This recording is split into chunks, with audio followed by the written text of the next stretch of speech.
emotional relationship or sa inyo mismo pakiramdam, hindi nyo rin nakakalimutan.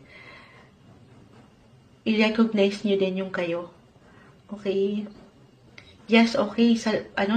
Nakuha natin yung recognition na deserve natin sa career. Pero sandali, okay pa ba ako?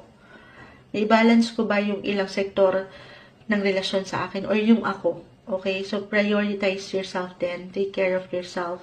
More on self-care and self-love ngayong taon. Okay, ito about health pa rin tayo. Hindi po ulitin ko, hindi isang health advisor ang Moonchild. Para maaaring meron kayong, or maybe isang message ito, na kung meron kayong ilang unhealthy patterns, unhealthy ways, na alam nyo hindi nakakatulong sa inyo na. Baka dito kayo nasusobrahan para sa ilan. Just only take what resonate, tayo po yung general message.